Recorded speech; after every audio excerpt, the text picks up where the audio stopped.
బట్టతలతో బాధపడుతున్నారా? ఆధునితనమైన పద్ధతిలో hair transplantation చేయబడును. Face clinic, Hyderabad. నమస్తే రమ్మగారు. నమస్తే జయ. విక్రమ భేతాల కథలు చాలా రోజులు అవుతుంది కదండి. పట్టుబదల విక్రమార్కుడు మళ్ళీ శ్మశానం లోపలికి నడిచాడు. మర్రి చెట్టు మీద ఉన్న కళేబరాన్ని భుజం మీద వేసుకున్నాడు, నడుస్తున్నాడు. కళేబరాన్ని ఆశ్రయించుకుని ఉన్న భేతాళుడు, రాజా నీ ఓపిక మెచ్చుకుంటున్నాను, నీకు మార్గాయాసం తెలియకుండా ఓ కథ చెప్తాను వినమన్నాడు. ఏం చెప్పాడట? పూర్వం వారాహి నగరంలో ఒక రాజుగారు ఒక వ్యాపారస్తుడు ఉండేవాడు. ఆ వ్యాపారస్తుడికి కుమారవర్మ అని ఒక కొడుకు కూడా ఉన్నాడు. ఈ వ్యాపారస్తుడు చాలా ఆస్తిపాస్తులు ఉన్నవాళ్లే కానీ రకరకాల వ్యాపారాల్లో చేతులు పెట్టి చేతులు కాల్చుకుని ప్రయత్నాలు చేసి చేతులు కాల్చుకుని చివరికి కుమారవర్మకి యుక్త వయసు వచ్చే నాటికి ఆస్తి స్వాస్తి అన్నీ పోయినాయి. కానీ కుమారవర్మ ఈ డబ్బులుండగా ఆ ఊరు ఈ ఊరు వెళ్ళి చూసి రావటము, ప్రపంచాన్ని తెలుసుకునే ప్రయత్నం చేశాడు. తండ్రి ఏం చేశాడంటే వాళ్ళ చుట్టాల్లో ఒక పిల్లకి పెళ్లి సంబంధాలు చూస్తున్నారని చూసి అక్కడ కనుక్కుంటే పిల్ల సామాన్యంగా ఉంది. కుమారవర్మ అందగాడు. ఈయన ఏమన్నాడు, మా పిల్లాడికి మీ పిల్లని చేసుకుంటామని ఒప్పుకుంటే వాళ్ళు బోల్డ్ ఆస్తి ఇవ్వడానికి సిద్ధపడ్డారు. పిల్ల కురూపి కాబట్టి, కురూపి సామాన్యమైన పిల్ల, రూపం లేదు. ఆ బాబుల పిల్లలకి ఇచ్చేదానికంటే ఎక్కువ భరణం ఇవ్వడానికి సిద్ధపడ్డారు. తండ్రి ఏమో సంబంధం కుదుర్చుకొచ్చేసి కుమారవర్మకి చెప్పాడు, అబ్బాయి నీ పెళ్లి కుదిర్చాను, ఫలానా వాళ్ళ అమ్మాయితో చిచ్చి ఆ పిల్ల బాగోదు కదా అన్నాడు. బాగోపోయినా సరే బోల్డ్ ఆస్తి తెస్తున్నారు, వాళ్ళ వ్యాపారంలో వాటా ఇస్తారు నీకు అని ఒప్పించాడు. అని బలవంతం చేశాడు. బలవంతం చేస్తే కుమారవర్మ ఒప్పుకోలేదు. ఏదో కొద్దిగా డబ్బులు ఇవ్వు నాకు నీ దగ్గర ఉన్న వాటిలలో, నా దారి నేను వెళ్ళి నా సంపాదన నేను సంపాదించుకుంటా, నాకు కావాల్సిన పిల్లని నేను వెతుక్కుని పెళ్లి చేసుకుంటా, ఇట్లా నన్ను ఉద్ధరించడం కోసం ఏదో దిక్కుమాల పెళ్లి సంబంధం చేసుకుని దాన్ని చేసుకుంటే నీ జీవితం బాగుంటుందని చెప్పద్దు. తండ్రి ఏమన్నాడు, ఈ పిల్లని చేసుకో, నీకు కావాల్సిన వ్యవహారం చూసుకోమన్నాడు. నేను ఇట్లా చేసుకుని ఇంకో దాన్ని నేను చూసుకోను, ఒకదాన్నే చూసుకుంటా, నేను చచ్చినా ఈ పెళ్లి చేసుకోను అన్నాడు. వాళ్ళ నాన్న విసిగిపోయాడు, తిట్టాడు, పోట్టాడాడు, ఏమీ కుదరలా. ఈ కుమారవర్మ ఏం చేశాడు, ఒకనాటి రాత్రి వాళ్ళ నాన్నకు ఉత్తరం రాసి పెట్టి ఇంట్లో ఉన్న సొమ్ము తీసుకుని బయలుదేరి వెళ్ళిపోయాడు బయటికి. ఓకే. అమరావతి పట్టణంలో చాలా వ్యాపారాలకు అవకాశాలు ఉన్నాయని ఇలా కుర్రాళ్ళకి రాజులు అక్కడ ఉన్న రాజు పెద్ద పెద్ద ధనవంతులు కూడా సహాయం చేస్తారని కొత్త వ్యాపారాలు డెవలప్ చేయిస్తారు, అవకాశం ఉంది. అమరావతి పట్టణాన్ని బయలుదేరితే ఇతనికి మాధవ గుప్తుడని ఒకడు కలిశాడు. మాధవగుప్తుడు కాదు చెప్తా, ధనగుప్తుడని ఒక కుర్రాడు కలిశాడు. ఈ ధనగుప్తుడికి మన కుమారవర్మకి ఏదో దూరపు చుట్టరికం ఉంది, చాలా చిన్నదే కానీ ఉన్నది. మాట్లాడుకుంటే ధనగుప్తుడు ఏం చెప్పాడంటే, నేను కూడా అమరావతి వెళ్తున్నాను, మద్దరం కలిసి పోదాం పదా, పెళ్లి సంబంధం కుదిర్చారు, అక్కడికి వెళ్తున్నాను అన్నాడు. పిల్లని చూసావా అన్నాడు ఇతను. ఏమో ఎవరు చూశారు, బోల్డ్ ఆస్తి ఇస్తామన్నారు, మా నాన్న ఈ సంబంధం కుదిర్చాడంటే కుమారవర్మ ఆశ్చర్యపోయాడు. అటెట చేసుకుంటావు నువ్వు, మనిషి పిల్లని చూడకుండా, ఆ పిల్ల బాగులేదు, ఆ పిల్లకి నీకు నచ్చదు, రేపు దాంతో ఎట్లా బతుకున్నంత కాలం కాపురం చేస్తావు, భరణం తెస్తుంది, బాగా బోల్డ్ డబ్బులు తెస్తుంది అంటే అవన్నీ ఎవరు చూస్తారు, డబ్బులు ఇంపార్టెంట్ అన్నాడు ధనగుప్తుడు. సరే ఇద్దరు కలిసి ప్రయాణం చేశారు. ఇతనికి దారులు అన్నీ తెలుసు, కుమారవర్మకి చాలా తిరిగాడు కదా, లోకం చూసేవాడు. ధనగుప్తుడికి ఏం తెలీదు, అసలు అమరావతి కూడా తెలియదు అతనికి, ఫస్ట్ టైం వెళ్తున్నాడు. పిల్లని చూసి రావడానికి, వాళ్ళకి కనపడి రావడానికి వెళ్తున్నాడు. సంబంధం అయితే కుదిరిపోయింది. సరే మధ్యదారిలో మజిలీలలో ఎక్కడెక్కడ ఆగితే ఫుడ్ దొరుకుతాయి, నీళ్లు దొరుకుతాయి, ఎక్కడ రాత్రి పడుకోవచ్చు చూసుకున్నారు ఇద్దరు, తెలుసు ఇతనికి. అన్ని చోట్ల ఆగుతూ చివరికి అమరావతికి చేరుకున్నారు. ఆయన గుర్రం అయింది, ఈయన గుర్రం ఈయింది.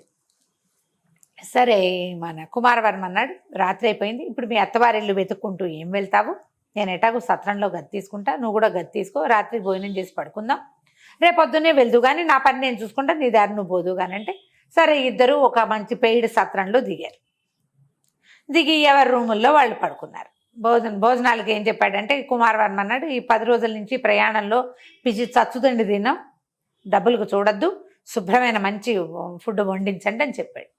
చెప్తే ఇద్దరు కలిసి చక్కగా తిన్నారు. ఈ ధనగుప్తుడు మంచి తిండిపోతు, ప్రయాణంలో ఎచ్చిపిచ్చి, కుమారవర్మైన కుర్రాడు కాబట్టి తిండి కలిగిన వాడే, కానీ ధనగుప్తుడు అంత తిండి వాపి కాదు, కావలసినంత తిన్నాడు రుచిగా. ఈ అబ్బాయి కొంచెం ఒక మోతాదుని మించి ఫుల్గా తినేసాడు. ఎవరి గదుల్లోకి వాళ్ళు వెళ్ళి పడుకున్నారు. ఈ ధనగుప్తుడికి 1 గంట పోయాక కడుపులో మంట మొదలైంది. ఇక మెల్లిగా క్రమంగా పెద్ద కేకలు పెట్టాడు, మండిపోతుంది, నా కడుపులో మండుతోందంటే ఈ సత్రం వాళ్ళు తలుపులు తీయించారు, చూశారు. సరే వైద్యుడిని పిలిపించేసరికల్లా వైద్యుడు వచ్చి ఇతను ఏమన్నాడు, ఇతని పొట్టలో అల్సర్ ఉంది, గుల్మం అంటారు. ఏంటండి గుల్మం? గుల్మ ఉంది. దానివల్ల ఇతనికి ఫుడ్ సరిపడలేదు, ఎక్కువైపోయింది, సరిపడా మందు తేవడానికి తెల్లవారుతుంది, ఎట్లా ఉంటుందో చూద్దామన్నాడు. తెల్లవారేసరికి పరిస్థితి వికటించేసి ఆ వైద్యుడు అక్కడే పడుకున్నాడు. తెల్లారేక చూసి ఇతని పరిస్థితి బాగుండలేదు, అయిపోతాడు, ఎవరైనా బంధువులకి కబురు చేయండి అన్నారు. బంధువులకు కబురు చేయండి అన్నాడు. వీళ్ళు ఏం చేశారు, బంధువులకు కబురు చేయండి అనగానే ఇద్దరు కలిసి వచ్చారు కదా, కుమారవర్మని లేపుకొచ్చారు. నిద్ర లేపారు. అబ్బాయికి మీతో పాటు వచ్చిన ఆయనకి బాగోలేదండి అని చెప్పేసరికి ఈయన వచ్చి చూసేసరికల్లా గుడ్లు తేలేసి ఉన్నాడు. ఇతను తేలేసి ఉంటే వైద్యుడు అన్నాడు, బాబు అరగంట అంతే, ఇంకా ఆగదు, ప్రాణం పోతుంది, వాళ్ళకు ఉత్తరాలు ఏవో పంపించండి, ఈ ఊళ్ళో ఎవరైనా ఉంటే చెప్పండి అంటే, సరే ఇతను ఏం చేశాడు, ఇతను అటు ఇటు కాలకృత్యాలు తీర్చుకుని కాస్త ఏదో వేడి నీళ్ళు తాగేసరికి ధనగుప్తుడు అయిపోయాడు, చనిపోయాడు. చనిపోయేసరికల్లా ఇతను ఏం చేశాడు, మరి ఇప్పుడు ఏం చేస్తాం, ఈ కాలం అయితే ఐస్ బాక్సులు అవి ఉంటాయి, ఆ కాలం అట్లా కాదు. వాళ్ళ ఇంటికేమో ఓ ఉత్తరం రాసి 8 రోజులు 6 రోజుల్లో పడుతుంది, మీ అబ్బాయి ఇక్కడ అయిపోయాడు, ఇక చేసేసామని చెప్పాలి.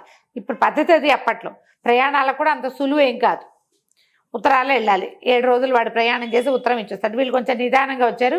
ఈ తంతి టపాలేవో ఉండేవి అప్పట్లో, ఏమనాలి, అంచెల మీద వార్తలు పంపిస్తారు. తంతి కాదు, తంతి అంటే మందే టెలిగ్రామ్ అని తంతి తపాల. మా అంచెల మీద వార్త, ఇక్కడ నుంచి ఆ ఊరు అందిస్తే ఆ ఊరు నుంచి ఇంకో ఊరు అందిస్తే అట్లా చేస్తుంది. అంచెల మీద వాళ్ళ ఇంటికి ఉత్తరం రాయించి పంపించాడు. పంపించి సత్రం యజమానికి కొంచెం డబ్బులు ఇచ్చి, అయ్యా ఉత్తర క్రియలకు ఏర్పాటు చేసినంటే వీళ్ళ బంధువులు ఒకళ్ళన్నారు, నేను పోయి వాళ్ళ ఇంటికి వెళ్ళి చెప్పొస్తానని. ఇతనికి ఊరంతా తెలుసుగా కుమారవర్మకి. పోయి ధనగుప్తుడిగా చచ్చిపోయాడు. ఇతను పెళ్లి సంబంధం కుదుర్చుకున్నది మాధవ గుప్తుడు గారు అమ్మాయి కళ్యాణితోటి. ఆ మాధవ గుప్తుడి ఇంటికి వెళ్ళాడు. తను చక్కగా మంచి స్ఫురద్రూపి ముందే చెప్పుకున్నాం కదా.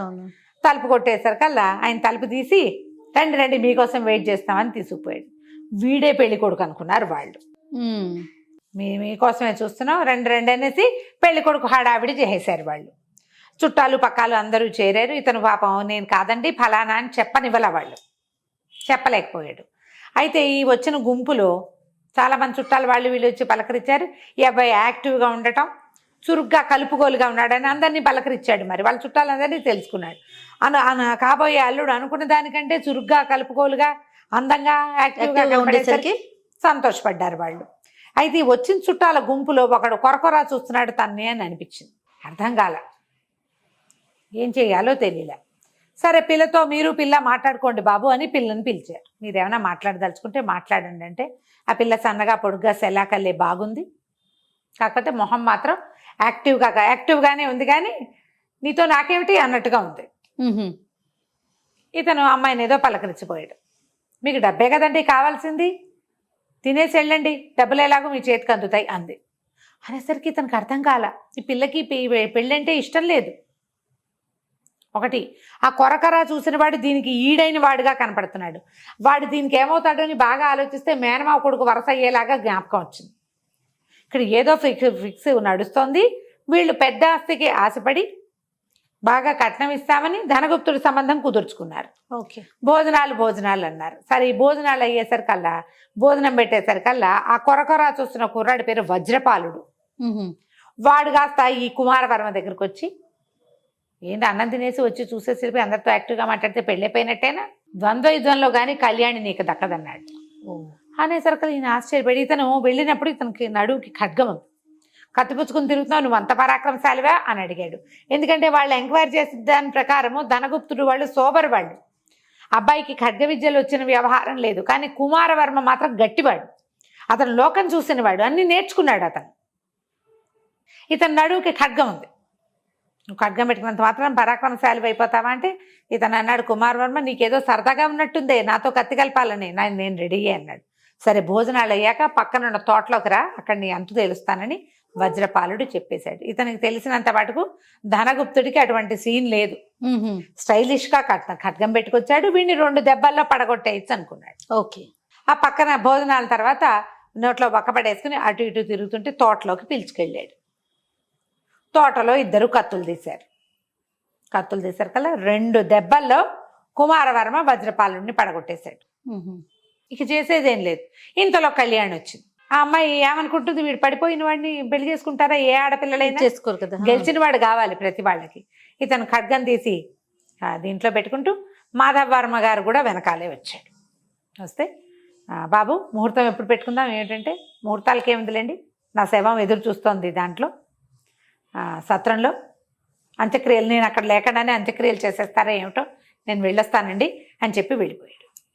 ఈయనకు అర్థం కాలేదు, అదేంటి శవం, ఈ కుర్రాడు ఇక్కడ ఉన్నాడు, శవం వెయిట్ చేస్తోంది ఫలానా సత్రంలో అని చెప్పాడు ఏమిటి,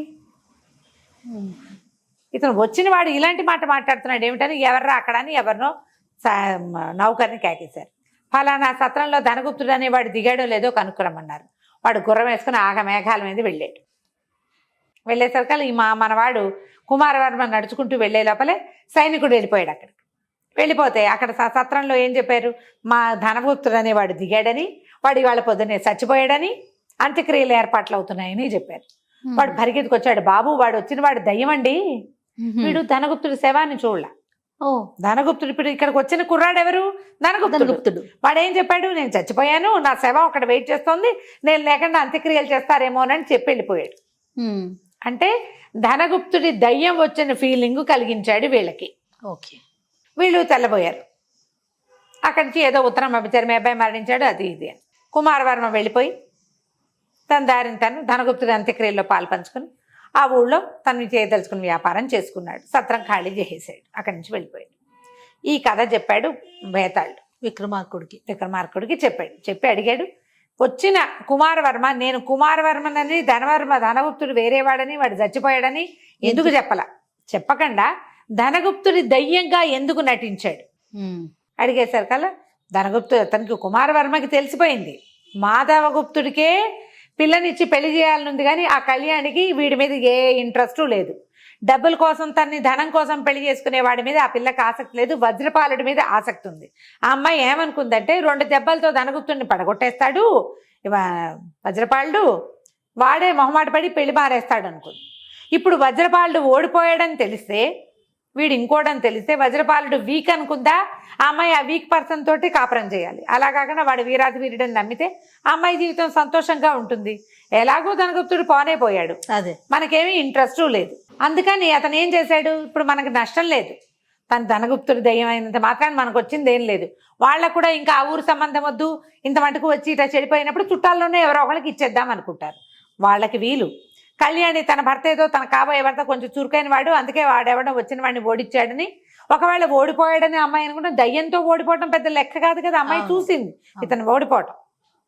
వాళ్ళకి వీలుగా ఉండటం కోసం ఎలాగో మనకు ఉపయోగం ఏమీ లేదు అని చెప్పి ఈ పని చేసి అవతలకి వెళ్ళిపోయాడు. ఇంతేనన్నాడు. అనగానే ఈయన ఒప్పుకున్నాడు, బేతాళుడు కరెక్ట్గా చెప్పావు, కానీ నువ్వు మౌనభంగం చేసావు కాబట్టి నేను పోతున్నా అని ఈ కళేబరంతో సహా వెళ్ళిపోయాడు బేతాళుడు. మళ్ళీ విక్రమార్కుడు వెనక్కి తిరిగి నడవటం మొదలుపెట్టాడు. కథ కంచికి మనం ఏంటి. నమస్తే రమగారు. నమస్తే. సుమన్ టీవీలో మీ పర్సనల్ అండ్ బిజినెస్ ప్రమోషన్స్ కోసం కింది నెంబర్కి కాంటాక్ట్ చేయండి.